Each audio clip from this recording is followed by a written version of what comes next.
1/8/2024 నుండి 15/8/2024 వరకు ద్వాదశ రాశుల్లో గ్రహ గమనాలు ఒకసారి వీక్షింపచేద్దాం. వృషభ రాశిలో కుజుడు మరియు దేవగురు బృహస్పతి సంచార స్థితి, కర్కాటక రాశిలో రవి సంచార స్థితి, సింహరాశిలో బుధ శుక్ర సంచార స్థితి, కన్య రాశిలో కేతు భగవానుడు సంచార స్థితి, కుంభరాశిలో శని భగవానుడు వక్రగమన సంచార స్థితి, మీనరాశిలో రాహు సంచార స్థితితో ద్వాదశ రాశుల్లో గ్రహ గమనాలు ఈ విధంగా ఉన్నాయి.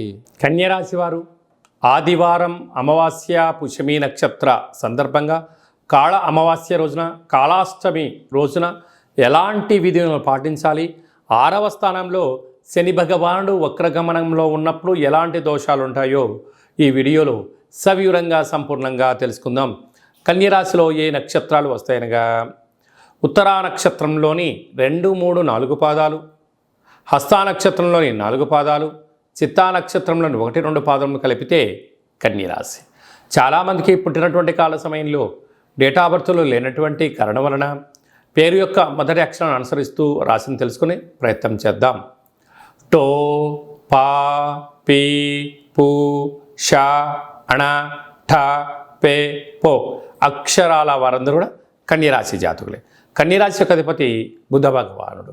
వీరికి రాశిలోనే కేతు సంచార స్థితి ఉండడం, 6వ స్థానంలో శని భగవానుడు కుంభరాశిలో వక్రగమన ప్రయాణం అవ్వడం వలన విశేషంగా రుణ సమస్యలు, రోగ సమస్యలు, శత్రు సమస్యలు పొంచి ఉండినను నూతనంగా వివాహమైన దంపతులకు పుత్ర పుత్రిక సంతాన యోగము, తల్లిదండ్రుల నుంచి ఆస్తులు చరాస్తులు, మీరు ఎదుగుదలకు మీ తల్లిదండ్రుల నుంచి, బంధువుల నుండి, మిత్రుల నుంచి అనేక రకాలమైనటువంటి ధన సంపద మీ సొంతం కాబోతుందని చెప్పి గమనించాలి.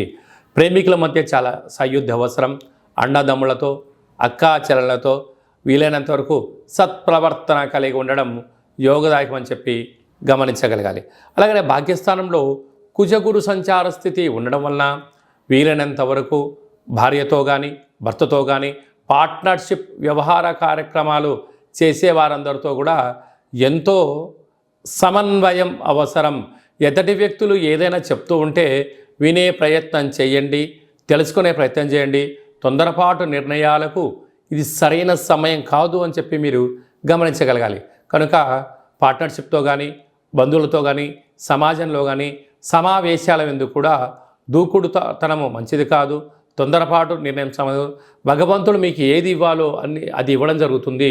కనుక లేని దాని గురించి ఆలోచించేదానికన్నా ఉండబడిన దానితో మీరు తృప్తి చెందగలిగితే కన్యరాశి వారికి ఇంతకు మించి అదృష్టం లేదు అని చెప్పి గమనించాలి.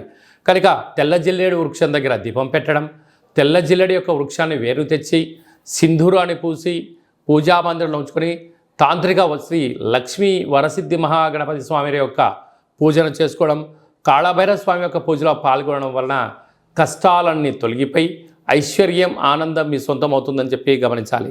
స్వయం వృత్తులు, సేవారంగాలు, వ్యాపారాలు, హోటల్ వ్యాపారాలు, కర్రీ బిజినెస్లు, అలాగనే రియల్ ఎస్టేట్ రంగాలు, గృహ భవన నిర్మాణ కార్యక్రమాలు చేసేటువంటి వారు, అనేకమైన మార్కెటింగ్ రంగంలో ఉండబడిన వారందరికీ చాలా మంచి కాలము అని చెప్పి గమనించాలి.